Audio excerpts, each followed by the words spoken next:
Je dis à quelqu'un, tu auras les successeurs par le travail. Tu auras les adjoints par le travail. Tu auras les disciples par le travail.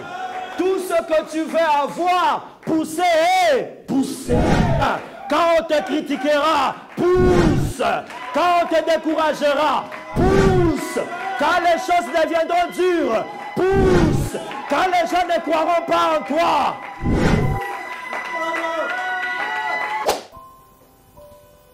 Si nous pouvons nous tenir debout, s'il vous plaît, Auguste Assemblée. Juste pour ouvrir cette circonstance, recommander ce moment entre les mains du Seigneur. Avec un cœur reconnaissant, je vous prie de bien vous humilier devant ces grands dieux, lequel est le maître des temps et des circonstances. Nous allons prier le Seigneur. Père de gloire, le maître des temps et des circonstances, l'alpha, Emmanuel et l'oméga. Nous venons, Éternel, humblement au-devant de toi, comme des personnes ordinaires, pour te recommander, Seigneur, ce programme qui, au regard des hommes, se présente ordinaire.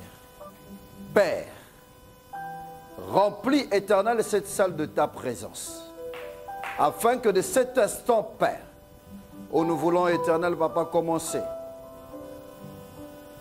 que tu règnes.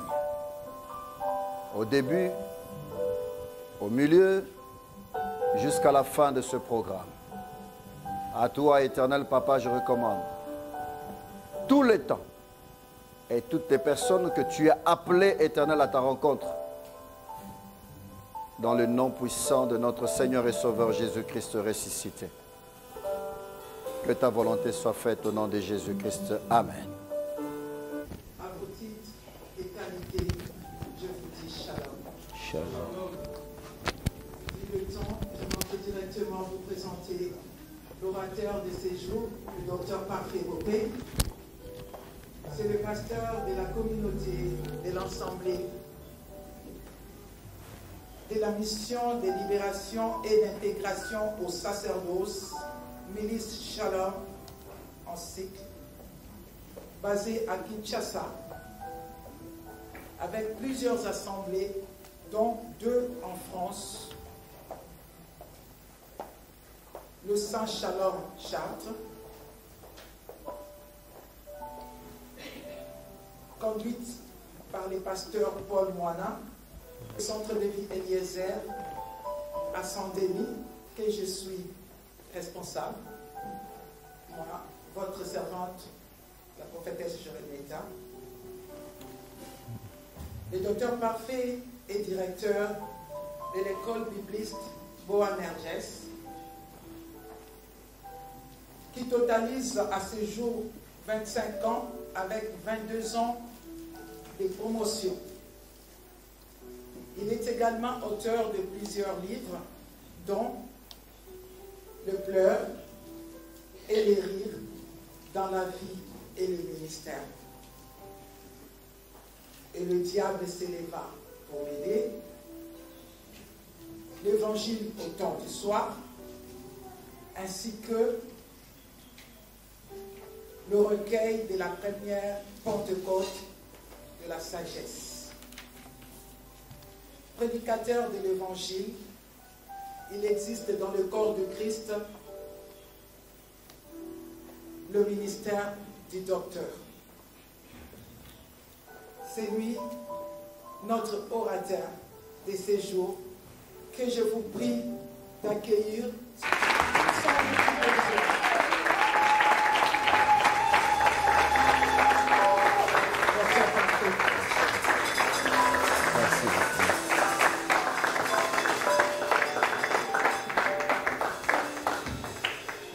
Merci, je vous prie de nous mettre.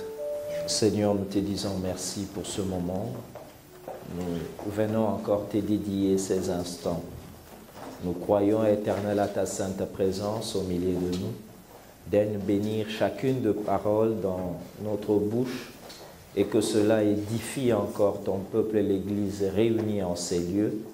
Mais aussi nous te prions, Père, que tu touches au-delà de ce que nous sommes et de ce que nous pourrions agir pour que ton Église avance et que ton royaume aussi continue sa marche vers la gloire. Que ton nom seul soit élevé, car nous te prions, Père, en te promettant de te rendre toute la gloire, au nom puissant de Jésus. Amen. Amen, amen. Est-ce qu'on peut encore acclamer le Seigneur?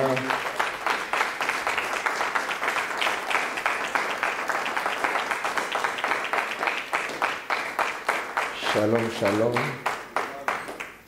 Nous remercions le Seigneur pour cette occasion que nous avons de nous retrouver pour partager la parole du Seigneur dans le cadre de cette vision éphod, qui est une vision de vulgarisation de la parole prophétique. Nous remercions vivement toute l'organisation qui a permis que cette journée ait lieu, et nous savons aussi que les hommes de Dieu si présents sont occupés à plusieurs tâches, mais se disposer pour être là, c'est un honneur que nous bénéficions et pour lequel nous vous remercions vivement et nous bénissons les Seigneurs. Nous sommes là pour partager la parole du Seigneur dans cette vision autour de ce message « Quelle force pour les enfants ?» Afin de profiter au mieux de notre temps, j'aimerais juste faire la lecture de la parole de Dieu et que par ces textes, nous puissions tous ensemble nous édifier sur ce que le Seigneur nous a mis à cœur à ce sujet. Ésaïe chapitre 37 du 1er au 3e verset. Ésaïe 37 du 1er au 3e verset. Est-ce qu'on peut lire la parole de Dieu?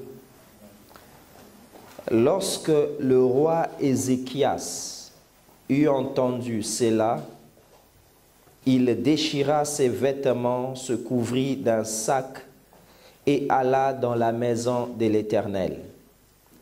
Il envoya Eliakim, chef de la maison du roi, Shebna, le secrétaire, et les plus anciens des sacrificateurs, couverts de sacs, vers Ésaïe, le prophète, fils d'Amoz, et ils lui dirent: Ainsi parle Ézéchias. Ce jour est un jour d'angoisse, de châtiment et d'opprobre, car les enfants sont près de sortir du sein maternel, et il n'y a point de force pour l'enfantement. Parole du Seigneur. Merci, nous pouvons nous rasseoir. Ce texte dont nous venons de faire la lecture est énoncé par le prophète Ésaïe, mais rapportant une situation qui s'est passée dans la vie du peuple juif. Ézéchias, qui était roi, qui dirigeait, parce qu'un roi est établi par Dieu afin de protéger, de conduire et de juger son peuple. Et Ézéchias vit une situation dans l'exercice de son ministère qui nous amène à comprendre quelque chose. C'est que ce texte commence en disant « ayant entendu ». Tout est fonction dans la vie de notre entente, de notre compréhension. Ayant entendu, ayant compris, ayant réalisé. Ne peut réaliser que celui qui se dispose à une observation. Nous tous, nous pouvons voir les mêmes choses. Nous pouvons entendre les mêmes choses. Mais si nous ne disposons pas à un discernement, nous ne pourrions pas saisir le fond de ce que nous vivons. Nous sommes tous spectateurs de la réalité et même acteurs. Mais ce que nous puisons de ce que nous vivons diffère d'une personne à une autre selon les instruments que nous utilisons pour appréhender ce qui nous arrive. Ici, c'est le roi. Ici, c'est le numéro 1. J'aimerais dire c'est l'homme le plus informé. Ici, c'est le roi qui dit que je viens d'entendre quelque chose. Je viens de comprendre quelque chose. Ce ne sont pas les avis, mais les avis analysé, traité, qu'on amène au roi car il est entouré par plusieurs conseillers. Le roi dit, j'ai réalisé quelque chose. Parce que la dimension capitale en ce temps de la fin, c'est comprendre au-delà de ce que l'on voit. Nous tous, nous pouvons voir, mais ce qui se cache derrière ce que l'on voit, c'est ce qui est la part des enfants de Dieu. Nous sommes comme à un moment où dans Jean 12, il est dit, Jésus prie au Seigneur, glorifie ton nom. Une voix s'est fait entendre, je l'ai glorifié et je le glorifierai encore. Mais ceux-là qui étaient tout autour ont dit, c'est un tonnerre. D'autres ont dit, c'est un ange qui lui a parlé. Et Jésus se tourne vers les disciples pour dire, c'est à vous que la voix s'est fait entendre. Pour Jésus, c'est la voix. Mais pour le commun de mortels, c'est un tonnerre. C'est-à-dire un phénomène physique normal. Ce que tu vois normal n'est pas normal pour un inspiré. Ce que tu vois ordinaire n'est pas ordinaire. Car pour un enfant simple, il dira, aujourd'hui, le ciel est dégagé, c'est pourquoi il y a les étoiles. Mais pour le mage, ce n'était pas normal. Pour le mage, c'était la prophétie de la naissance d'un grand roi. Le roi dit, j'ai réalisé. En ce temps de la fin, notre compréhension, notre clairvoyance est plus que demandée. Et nous venons demander au roi, qu'est-ce que tu as compris? En regardant ce que tu as eu comme rapport, pour toi le roi, qu'est-ce que tu as compris? Le roi a dit, j'ai compris qu'aujourd'hui, c'est un jour d'angoisse, de châtiment et d'opprobre. Laisse-moi te dire, le roi n'a pas compris ce qui se passe, mais le roi a compris le jour. C'est que la meilleure compréhension commence par le temps. Celui qui n'a pas discerné les temps ne comprendra jamais ce que Dieu est en train de faire. Le temps, c'est le cadre établi par Dieu, justifiant ses actions. Je répète, le temps, c'est le cadre établi par Dieu pour justifier ses actions. Dieu, dans les temps passés, tuait les gens. Aujourd'hui, il ne les tue pas. A-t-il changé? Non. Le temps a changé. C'est le temps qui lui permettait de tuer et c'est le temps qui lui dit ne tue pas parce qu'il y a un sang qui parle plus que celui d'Abel, qui crie non pas vengeance, mais qui crie pardon. Le roi dit, j'ai compris qu'aujourd'hui, c'est un jour qui doit être plus que les autres, bien compris. Je pose la question à Ézéchias, mais qu'est-ce que tu as compris dans ce jour? Il dit, d'abord, c'est un jour d'angoisse.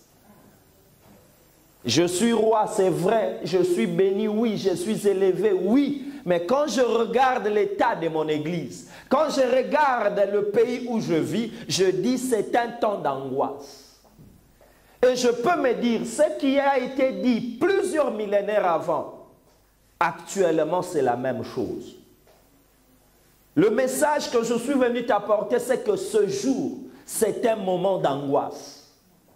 Pourquoi un moment d'angoisse? Parce qu'il y a encore un désintéressement prononcé à la vie divine.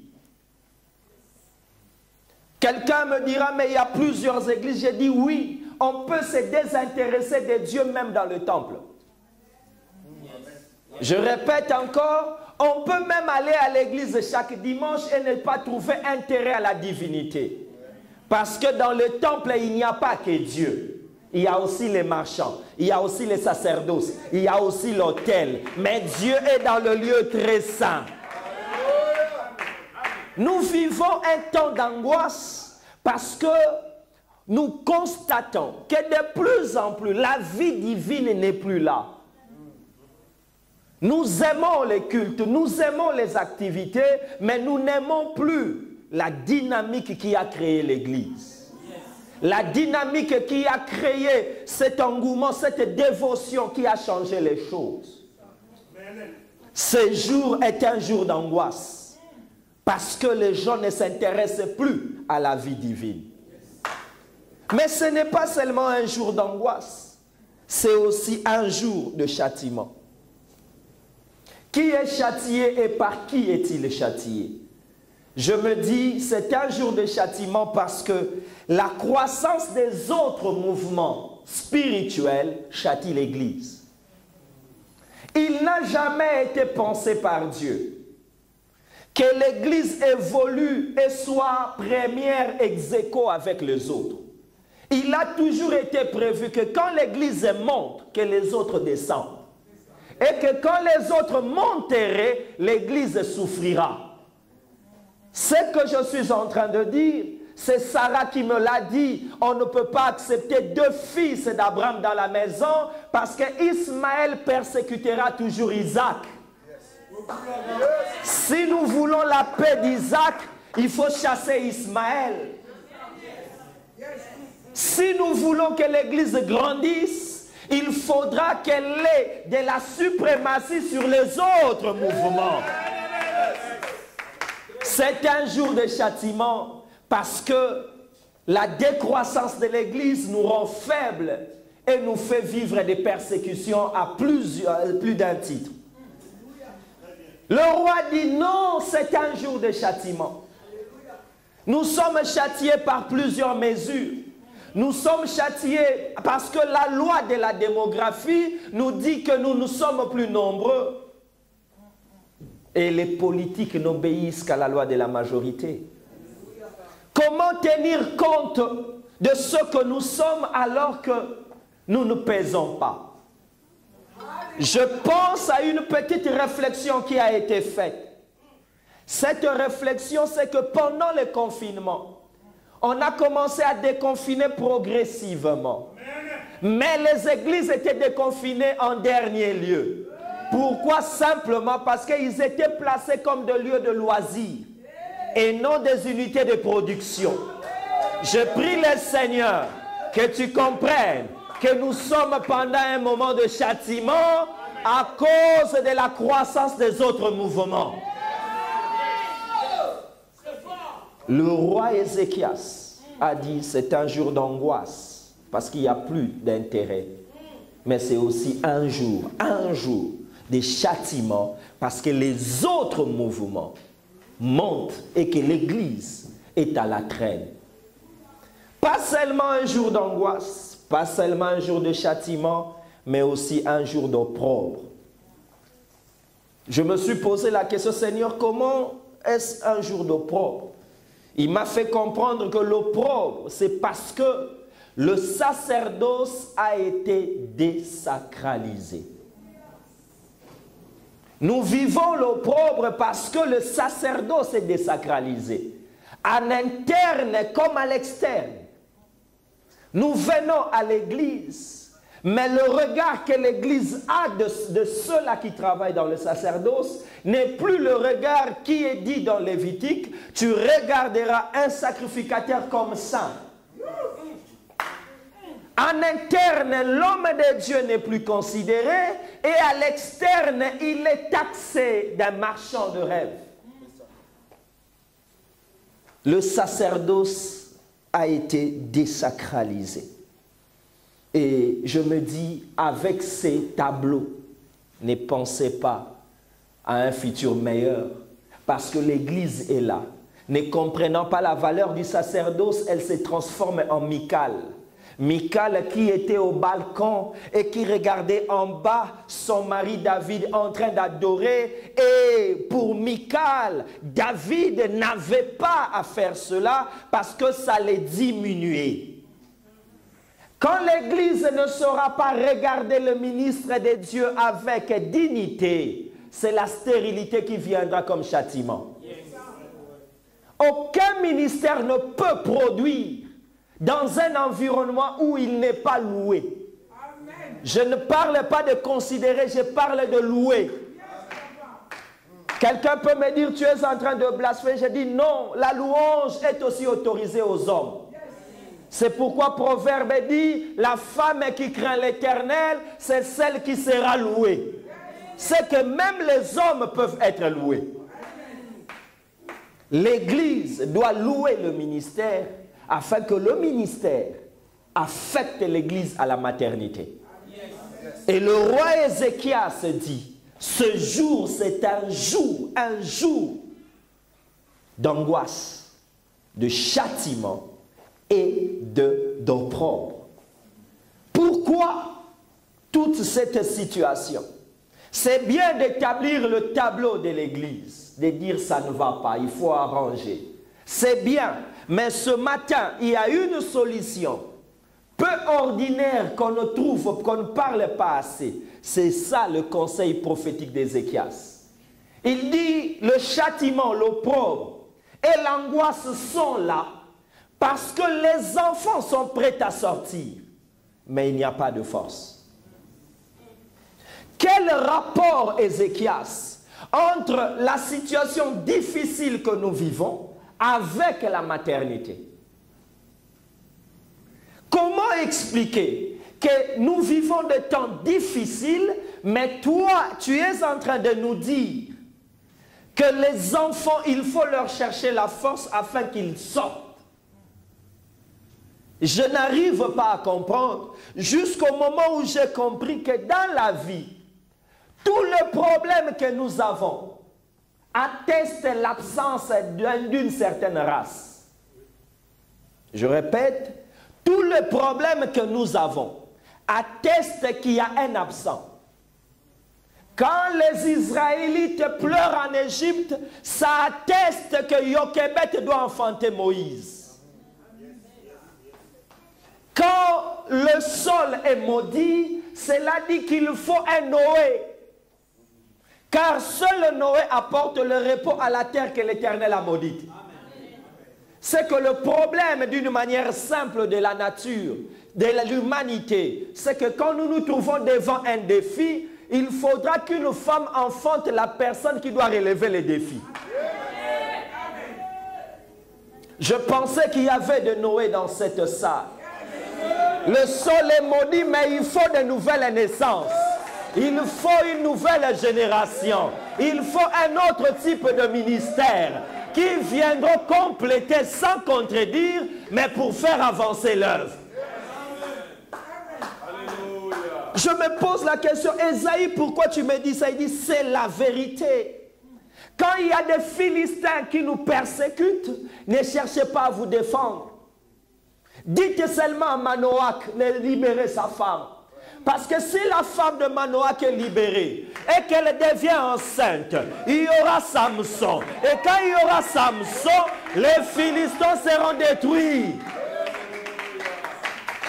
Je suis venu dire à quelqu'un, le problème que nous rencontrons est dû à la stérilité d'une femme ou à l'incapacité d'une femme d'enfanter.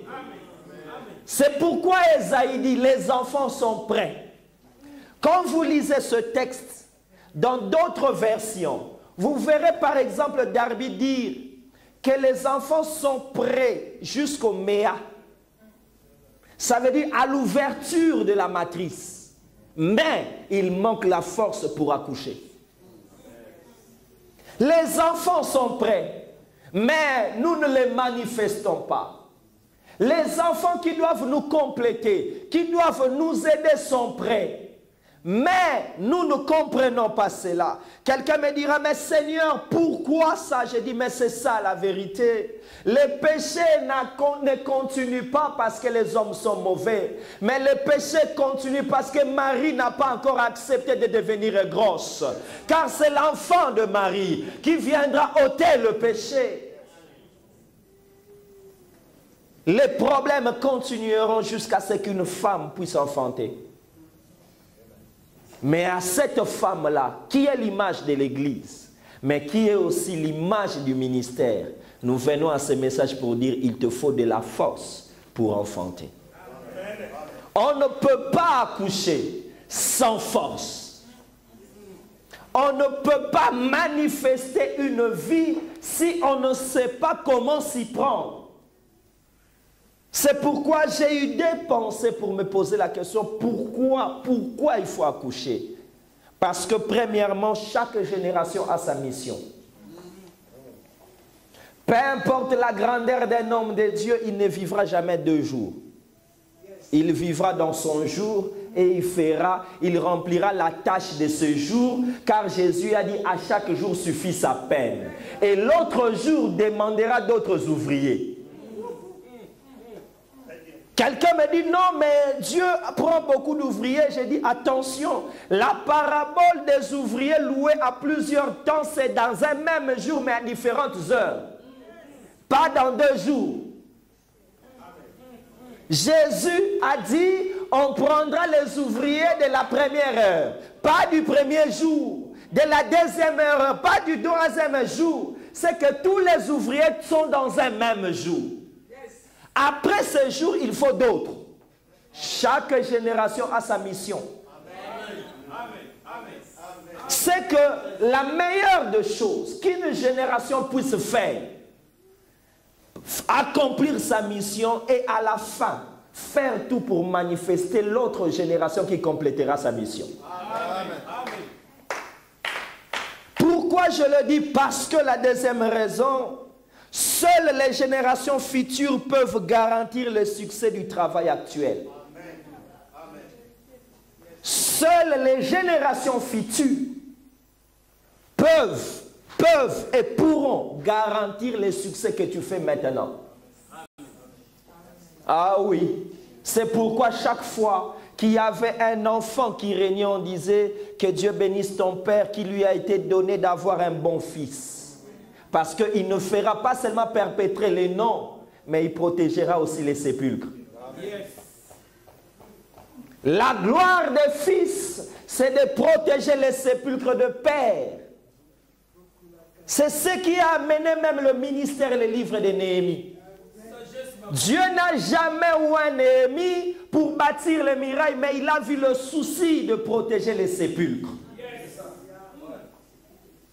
Il faut que les enfants naissent. Et pour que les enfants naissent, malheureusement, il y a un problème de force. Quelle est cette force qui est demandée à l'Église? Et quelle est cette force qu'il nous faut rechercher? Je me dis que la force de manifester les enfants ou la force d'accoucher dépend de 3 éléments. Dépend de 3 éléments. On ne peut pas accoucher sans d'abord qu'il y ait sémence. Le premier élément, c'est la sémence. Le premier élément qui fait exercer la force pour les enfants, c'est d'abord la sémence. Or, nous le savons, nous tous, que la sémence par excellence, ce n'est que la parole de Dieu. Nous voulons les hommes meilleurs. Prêchons la parole des hommes meilleurs. Nous voulons les hommes craignant Dieu. Prêchons la parole des hommes craignant Dieu. Nous voulons les hommes meilleurs, supérieurs. Prêchons l'évangile supérieur.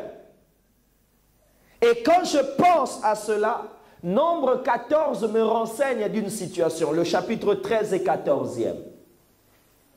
Les enfants sont sortis de l'Égypte. Ils ont traversé le désert, arrivés à Kadesh Barnéa, qui est le poste frontalier pour commencer la conquête. Et je considère que ce poste-là, c'est ça le Méa. Et que le désert, c'est le ventre d'une femme. Parce que l'Égypte, c'est là où Dieu était descendu. Dieu est descendu en Égypte pour appeler une femme selon Cantique des Cantiques, mais pour lui dire, je te parlerai au désert. C'est au désert que la sémence a commencé. C'est au désert que la parole a travaillé. Mais il fallait maintenant que cette parole manifeste la génération qui va conquérir Canaan. Arrivé à Kadesh Barnéa, la force qui était requise, c'était d'abord la parole. Malheureusement, 10 prédicateurs se sont levés et ils ont dit, il ne faut pas avancer. Parce que ce pays-là, il est bon, mais on ne pourra pas l'avoir. D'ailleurs, il y a des géants. En d'autres termes, c'est impossible. Et au chapitre 14, il dit, dans ce cas, nommons un chef et retournons. La puissance de l'enseignement peut faire que les gens continuent avec Dieu ou se limitent avec Dieu et même abandonnent Dieu. Tout ce qui peut arriver n'a comme source et origine première que la parole. Nous sommes le fruit des enseignements reçus hier. Et demain sera fait par la prédication d'aujourd'hui. 10 personnes, cela veut dire la loi de la majorité, fait que les gens enseignent la loi du moindre effort, enseignent l'impossibilité dans la parole de Dieu, enseignent une certaine attitude latente où on accepte les situations sans foi de les changer. Au lieu d'influencer le monde, nous sommes devenus influencés par le monde en nous adaptant. Pourquoi? Parce que 10 personnes se sont levées et on a crié à leur évangile parce qu'ils sont prioritaires. Parmi les 10, il y avait toutes les tribus moins Josué et Caleb. Josué est de la tribu d'Ephraïm. Caleb est de la tribu de Juda. Quelque part, je me dis, c'est que Dieu est en train de me dire dans la vie, fais attention à celui qui te guide. Fais attention au message que tu entends. Si ça vient d'Ephraïm, tu es heureux parce qu'Ephraïm croit toujours que même sur une terre étrangère, Dieu peut me faire prospérer. Si c'est Judas, tu es béni parce que Judas est 4e, mais ça ne l'empêche pas de prendre la direction, car il est le lion de la tribu. Il avance et ne recule jamais. Il n'a peur de personne. Il ne rentre jamais sans avoir pris sa proie, déchiré ses blessés et bu le sang.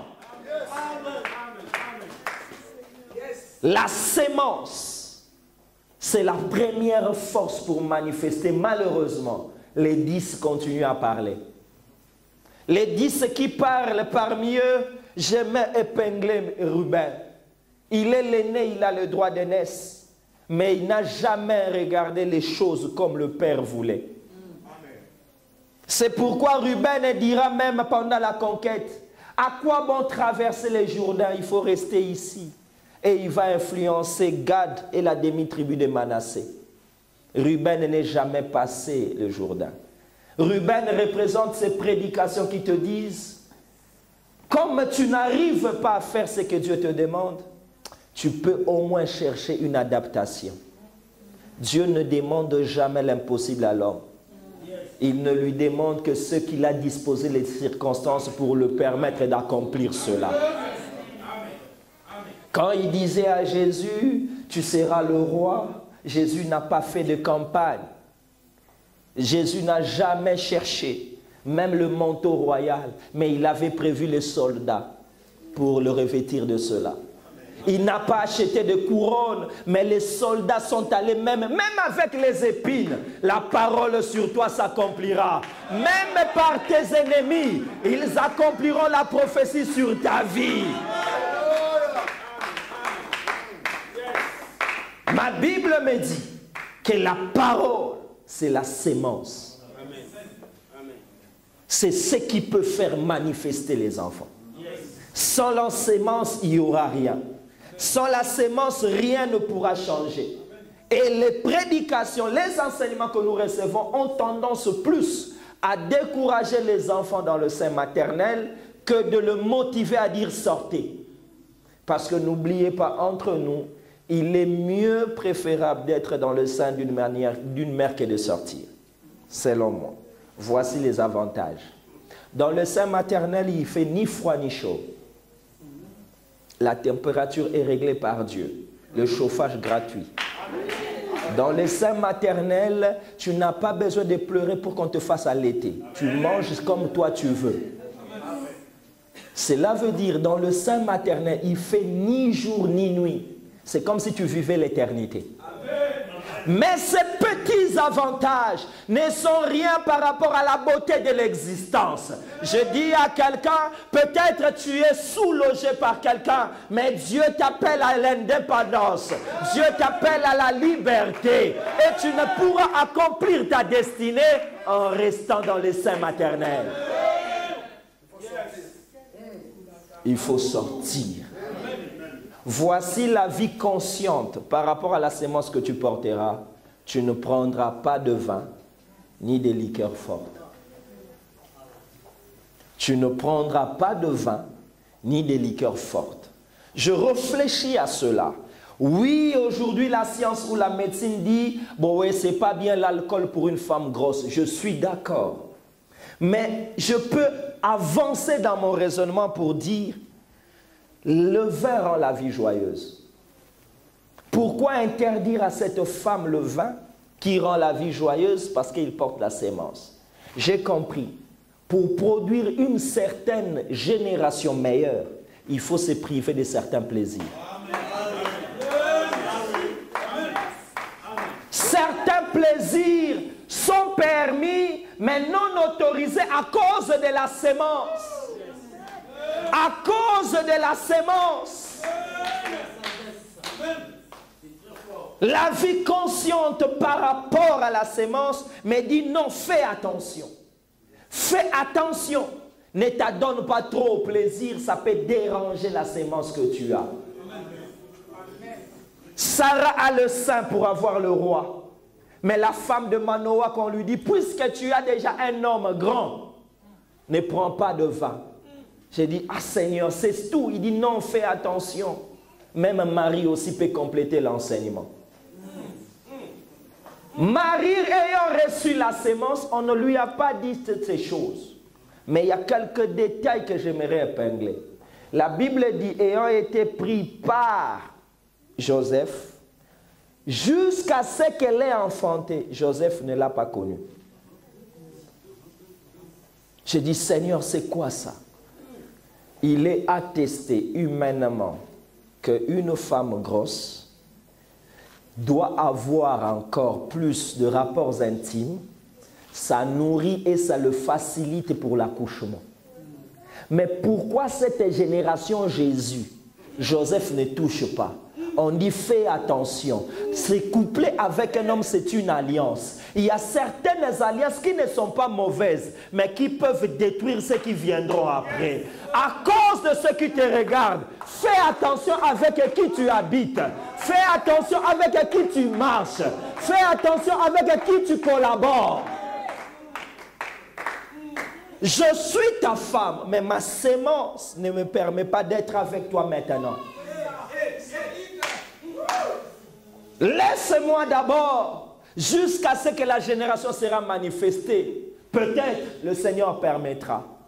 Homme de Dieu, ne te décourage pas et ne pleure pas beaucoup de certaines privations que Dieu te donne. C'est à cause de la sémence que tu portes. C'est à cause de la mission que tu portes. C'est à cause de la charge que tu portes. La sémence manifeste. C'est la force pour les enfants. La vie consciente par rapport à la sémence. Et à la fin, à la fin, toute femme pour accoucher doit pousser. Sémence, vie consciente, et à la fin, pour toi qui écris comme moi j'ai pensé. Pousser, virgule, pousser. Pousser, pousser. Pousser, pousser. Qu'est-ce que j'appelle pousser, pousser? Pousser, l'enfant est là. Mais sans travail, il ne sera jamais manifesté. Je dis à quelqu'un, tu auras les successeurs par le travail. Tu auras les adjoints par le travail. Tu auras les disciples par le travail. Tout ce que tu veux avoir, pousser et pousser. Pousser, pousser. Quelle force pour les enfants. Pousser, pousser. Et quand j'écrivais, il y a une voix qui me dit, fais attention. Il ne faut pas non plus pousser n'importe comment. Voici la sagesse. C'est qu'avant de pousser, attends d'abord les douleurs. Quand les douleurs augmentent, c'est alors il faut faire quoi? Pousser. Je dis à quelqu'un, quand on te critiquera, pousse. Quand on te découragera, pousse. Quand les choses deviendront dures, pousse. Quand les gens ne croiront pas en toi, poussez, poussez. Je répète encore, poussez, poussez. Ne pousse pas n'importe comment. J'aimerais dire à quelqu'un, la meilleure offrande est toujours donnée avec l'âme. Quand ça ne va pas, c'est alors il faut pousser. Parce que ce que toi tu dis, ça ne va pas. En réalité, c'est la lutte de l'enfant pour sortir. C'est la lutte de l'enfant pour sortir. Alors toi aussi fais quoi? Pousse. J'ai la sémence. Je mène une vie consciente par rapport à cela, mais à la fin je dois pousser. Je dois pousser parce que si je ne pousse pas, l'enfant sera noyé. Beaucoup ont noyé leur vision pour refus de pousser. Par peur de pousser. Il s'est dit, mais maintenant que j'ai la douleur, ne fais jamais l'erreur de chercher le meilleur temps. Je l'ai dit dans ma première Pentecôte de la sagesse, le meilleur temps n'existe pas. Il n'y a que des hommes meilleurs qui savent saisir le temps. Je répète, poussez, poussez. Quand il y a des douleurs, toi pousse. Quand ça ne va pas, toi pousse. Parce que ce n'est que comme ça que l'enfant sortira.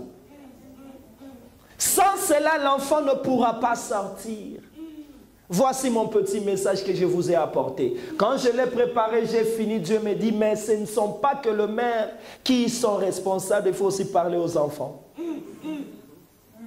J'ai dit, mais Seigneur, mais ce sont les mamans qui doivent enfanter. Il dit, ne fais jamais l'erreur. La maman fait sortir l'enfant qui a déjà frappé à la porte. C'est de là où j'ai compris, l'enfant, la mère n'accouche pas, c'est l'enfant qui sort, mais accepté par la mère. Et j'aimerais dire aux enfants, sortez. Les mères sont prêtes à vous faire sortir, mais vous aussi, sortez. Quelqu'un m'a dit, non, c'est pas vrai. J'ai dit, laisse-moi te lire ce petit verset. Donne-moi juste quelques minutes pour te lire ce petit verset. C'est Osée 13, 13. Osée chapitre 13, verset 13 dit ceci. Les douleurs de celles qui enfantent viendront pour lui. C'est un enfant peu sage. Oui, au terme voulu, il ne sort pas du sein maternel. Les douleurs sont là. La mère pousse, mais l'enfant n'est pas sage. Parce qu'il ne veut pas sortir. Ça peut choquer les scientifiques, mais la Bible est vérité. C'est l'enfant qui sort. C'est pourquoi il y a eu lutte entre Ésaü et Jacob pour sortir. Si ça dépendait de la mère, les enfants seraient sortis sans combat. Mais pourquoi il est dit que les enfants se disputaient pour sortir? Demande Zéra et Péretz. L'enfant, le premier, a fait sortir sa mère. C'est que dans le sein maternel, c'est l'enfant qui prend la décision de sortir. Et l'enfant qui ne sort pas, ma Bible l'appelle peu sage. C'est une manière polie pour dire il est insensé. Parce que quand on dit peu sage, c'est qu'il n'est pas sage. Quand il n'est pas sage, c'est qu'il est insensé. Je suis venu dire à quelqu'un, il y a aussi des enfants peu sages qui bénéficient de tout environnement pour être manifestés, mais qui ne profitent pas. C'est comme ça que je dis, un enfant peu sage, premièrement, c'est un enfant qui ne comprend pas le temps. Qui ne comprend pas le temps. Pour lui, il attend qu'en s'élevant un jour, que ce soit écrit dans le ciel comme un arc-en-ciel, c'est ton jour. J'aimerais rappeler à quelqu'un, le jour qui sera ton jour, ce sera aussi le jour de tes ennemis, mais on appellera ça ton jour parce que tu as pris les dessus sur tes ennemis dans ce jour-là. C'est qu'il n'y a pas un jour approprié pour toi. mais c'est plutôt ta sagesse qui te fera profiter de cela. Un enfant peu sage, c'est un enfant qui ne comprend pas le temps. Mais un enfant peu sage, c'est aussi un enfant qui ne saisit pas les opportunités. Qui ne saisit pas les opportunités. J'aimerais dire à quelqu'un, une opportunité, c'est un cadeau au porteur et non nominatif. Il n'y a pas de nom dans une opportunité. Mais celui qui prend l'opportunité, ça devient pour lui. C'est un chèque au porteur et non un chèque nominatif. L'enfant peu sage ne comprend pas le temps. L'enfant peu sage ne saisit pas les opportunités. Et l'enfant peu sage, il n'agit pas parce que les légendes les dominent. Qu'est-ce qu'ils diront? Qu'est-ce qu'ils penseront? Ils croiront que je suis en train de me vanter. Se vanter n'est pas un péché, c'est s'enorgueillir qui devient un péché. Nous prions le Dieu le plus vantard du monde. Il s'appelle Jésus-Christ. Dans sa parole, il est écrit, afin que l'on sache qu'en dehors de moi, il n'y a pas d'autre Dieu. Accepte que je te dise, oui, enfant, agis sans tenir compte de les ondits. Parce qu'en réalité, entre les acclamations et les buts marqués, qu'est-ce qui précède l'autre? Entre les acclamations et les buts marqués, qu'est-ce qui précède? C'est les buts marqués. Donc, en d'autres termes, aussi longtemps tu ne veux pas tirer pour marquer les buts, les acclamations aussi t'attendent. Alors que toi, tu attends les acclamations pour tirer. Je n'attendrai pas les acclamations. Poussez, poussez. Je n'attendrai pas les encouragements. Poussez, poussez. Je n'attendrai pas les soutiens. Je n'attendrai pas les subventions. Je n'attendrai pas les prophéties des autres. Un enfant peu sage ne comprend pas. Et ce matin, je suis venu te dire, ce que je viens de dire, ça ne vient pas d'ailleurs, c'est dans la Bible. Et quand j'ai préparé ces messages, un ami m'a dit, tu as raison. J'ai dit, raison comment? Il dit, mais oui, parce que moi qui m'appelle Finet, j'ai saisi les temps. Je n'étais pas connu. Dans la génération, je n'avais rien. Je ne comprenais rien. On ne parlait que de mon grand-père. J'ai dit, ah bon, ton grand-père, c'est qui dit Aaron. Ah bon? Mais tu n'étais pas voué à être connu parce que tu étais sous l'ombre d'un grand. Il dit, oui, c'est la vérité. J'ai dit, ah bon? Et ton père, c'est qui? Éléazar. Mais c'est encore un grand. Mais comment tu es alors connu? Il dit, parce que je n'étais pas peu sage. J'ai compris les temps.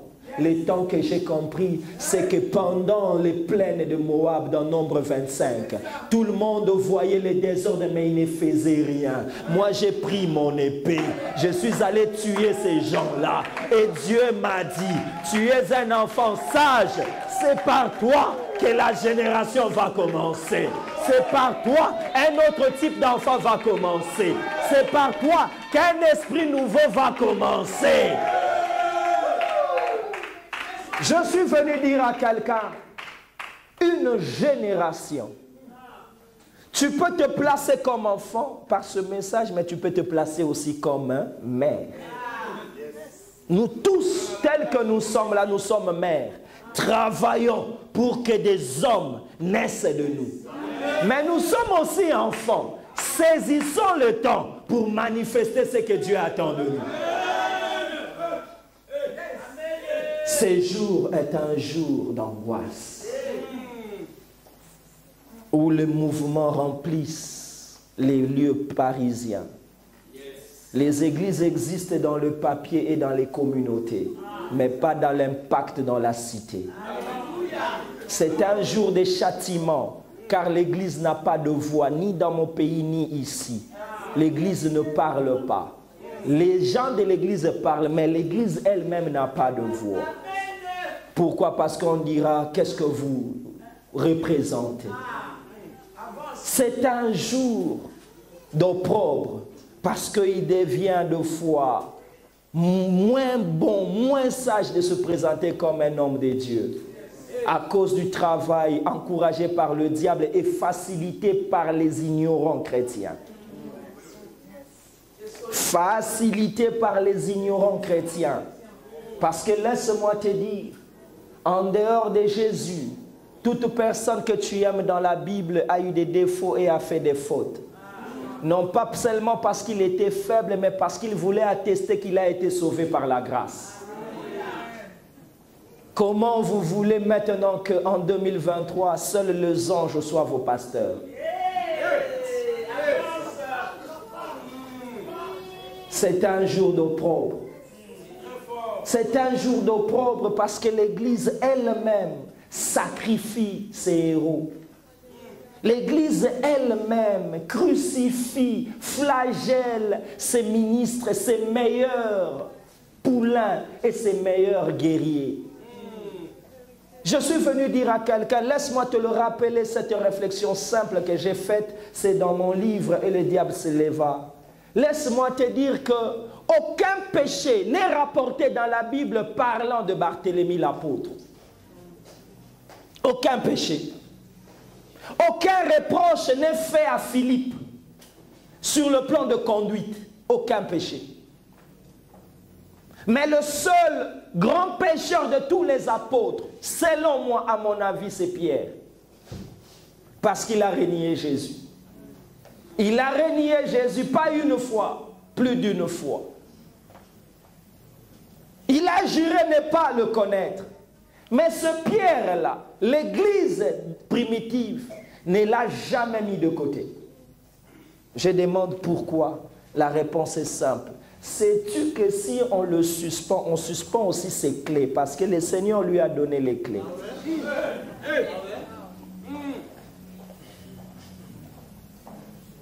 Sais-tu réellement que Pierre, là que tu vois, il est le seul orateur de la convention de la Pentecôte? Salomon. À cause de cela, il faudra toujours le maintenir et le protéger. L'Église n'avance pas, non pas parce qu'on ne prie pas, parce que le classement ne correspond pas. On ne sait pas placer les buteurs à sa place parce qu'on s'est dit il n'a pas fait de bonnes études alors que sa place c'est les buteurs. Si vous demandez les études, placez-lui manager. L'Église a besoin de tuer Goliath, mais l'Église continue à demander à David, quelle formation militaire as-tu fait? L'Église est en train de vivre de moments de difficulté à cause de cette incompréhension dans la manière de Dieu d'opérer. Un jour de châtiment, d'opprobre et un jour d'angoisse. Parce que ce que nous vivons, la vie divine n'est plus là. Ce que nous vivons aujourd'hui, les autres mouvements nous persécutent. Et ce que nous vivons aujourd'hui, le ministère ou les sacerdoces est désacralisé. À l'interne comme à l'externe. Et la seule solution, ce ne sont pas les conférences, ce ne sont pas des tables rondes, c'est la maternité. Car les enfants qui doivent relever les défis ne pourront jamais, le défi ne pourra jamais être relevé par le père.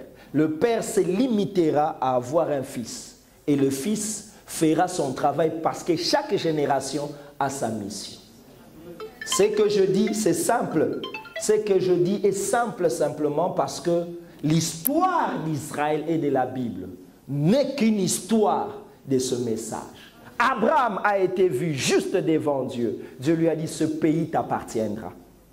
Il a vu le pays, mais lui-même n'a pas bien profité parce qu'il était seul. Il fallait qu'il ait Isaac. Et Isaac est devenu riche pour être réellement le propriétaire. Mais il était seul parce qu'il n'avait que 2 fils. Un pays ne doit être comblé que par une grande population. Isaac a pris Jacob. Et Jacob s'est multiplié. Mais Jacob, en se multipliant, en attendant qu'il se multiplie, la famine est venue. Jacob a dit, Joseph, tu peux continuer parce que moi, je ne saurais pas faire survivre ce peuple. Et Jacob a dit, vous accepterez le déménagement pour un peu de temps. Parce que le pain ne se trouve pas ici. Joseph les a amenés en Égypte, ils se sont multipliés. Et lorsqu'ils ont atteint le nombre que Dieu voulait, Joseph a dit, moi je me repose, c'est toi maintenant la génération Moïse.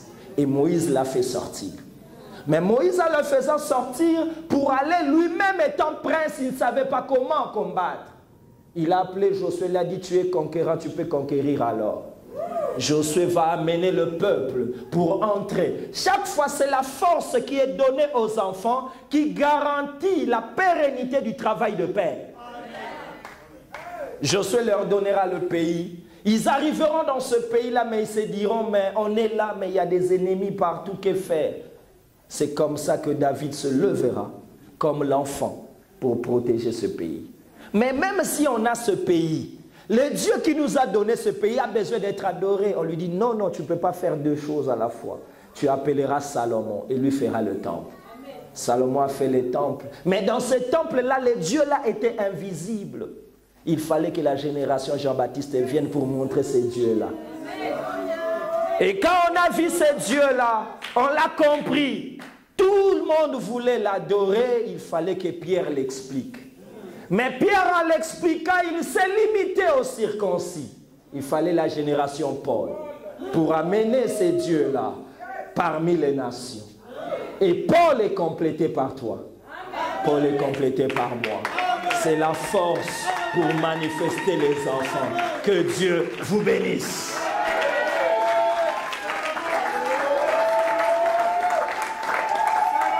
J'aimerais t'inviter pour 1 minute peut-être à dire un mot à Dieu.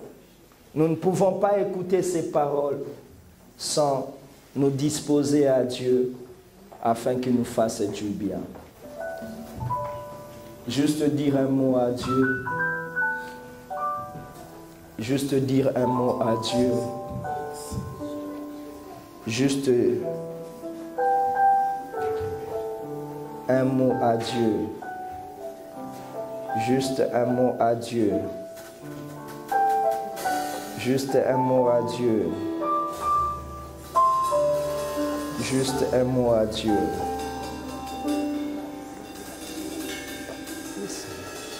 Juste un mot à Dieu.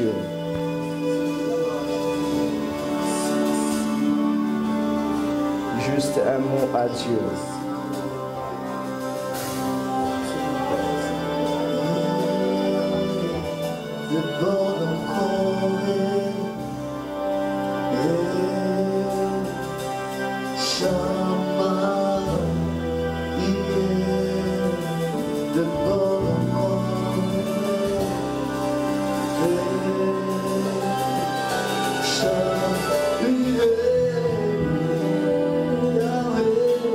Seigneur, nous te disons merci parce que tu es Dieu. Seigneur, merci pour ta grâce.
Seigneur, merci pour ta parole, nous te prions.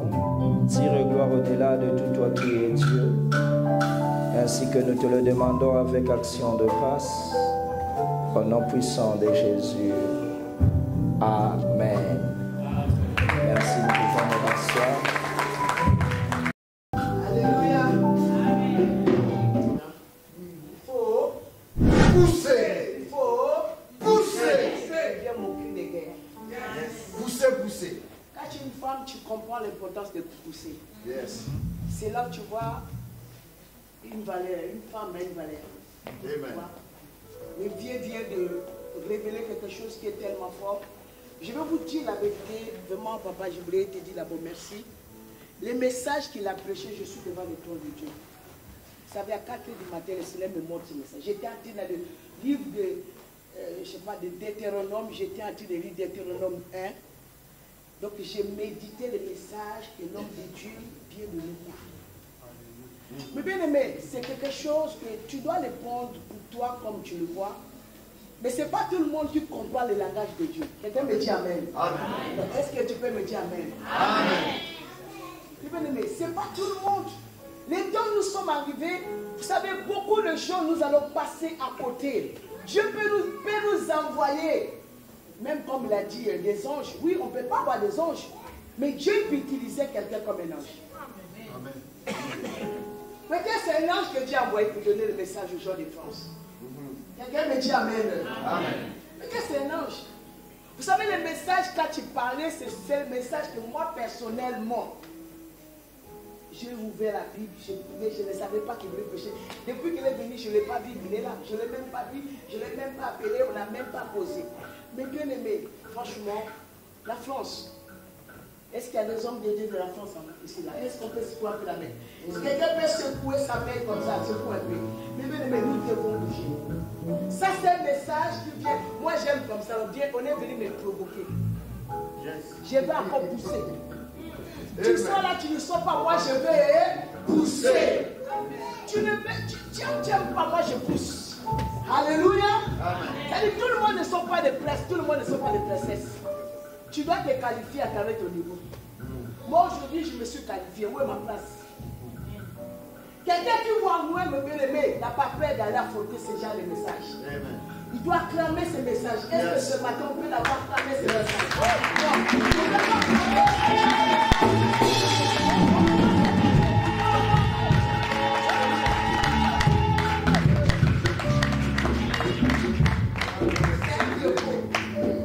C'est un défaut.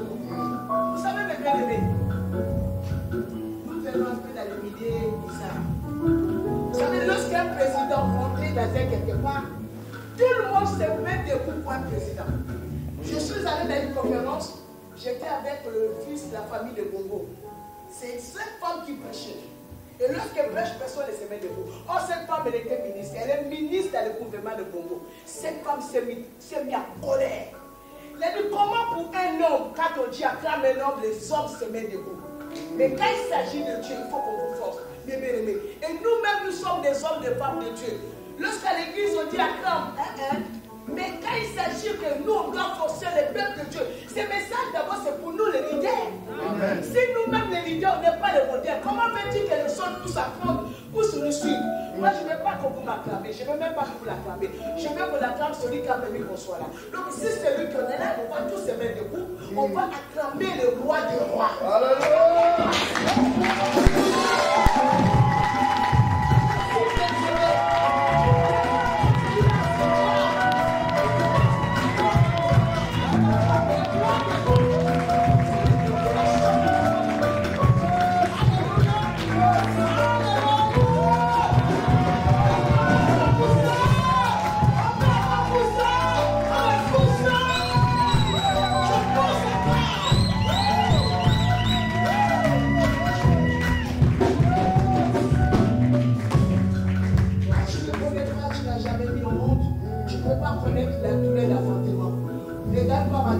J'en ai 7 enfants.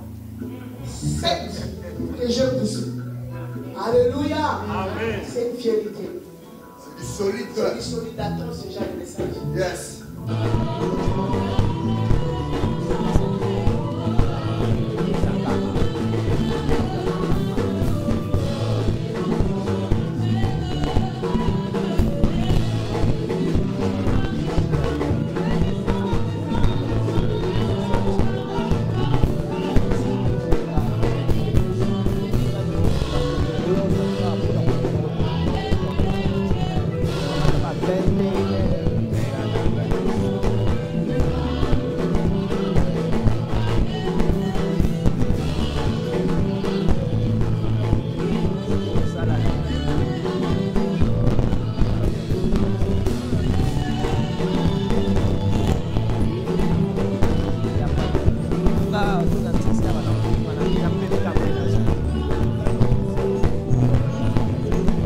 Papa, bonjour.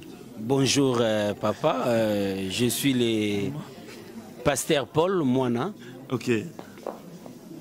Pas pasteur Paul Moana, vous êtes pasteur de quelle église? Je suis pasteur de la communauté Mili Shalom qui dirige notre papa, le docteur Parfait Bonpay. Et moi je suis son fils. Et vous êtes basé où? Je suis basé à Chartres. Je suis à Chartres, département 28 000. C'est là que nous servions l'Éternel. Qu'est-ce que vous avez comme message à leur adresser aujourd'hui? Un petit message, j'aimerais justement adresser le message à toute personne pour avoir la capacité de pousser ce que Dieu a mis à toi. Il faut donner ton cœur à lui. J'aimerais inviter les gens qui ne sont pas encore en Christ, qui ne sont pas encore donné leur vie en Jésus, de donner leur vie en Jésus parce que c'est Jésus qui va nous fournir la force pour pousser ce qu'il a déposé en nous. Okay, mais sans Jésus, c'est difficile. Donc j'aimerais inviter les gens à recevoir Jésus, à connaître Jésus dans leur vie comme Seigneur et Sauveur. En tout cas, merci beaucoup, pasteur, de nous avoir accordé ces petits moments. Et puis, bien de bonnes choses à la communauté. Merci dans la communauté Mili Shalom. Mais nous sommes dans l'église Les Saints des Shalom à Chartres. L'activité qui va passer... Vous pouvez leur donner l'adresse complète pour que ceux qui ne savent pas où aller. C'est en Chartres, en lycée, dans l'hôtel Ibis. Si vous tapez hôtel Ibis, lycée Chartres, département 28 000. Je vais inviter aussi les gens. Ce samedi, nous avons un événement de consécration des serviteurs. Donc j'invite aussi les gens qui sont tout près de Chartres ou les gens qui sont à Paris partout, qui veulent venir pour assister dans cet événement. Que l'Éternel nous bénisse. Merci beaucoup, merci à vous tous qui nous avez suivis et à très bientôt sur notre chaîne. Merci beaucoup. Ciao. Bye bye, que l'Éternel nous bénisse. Merci.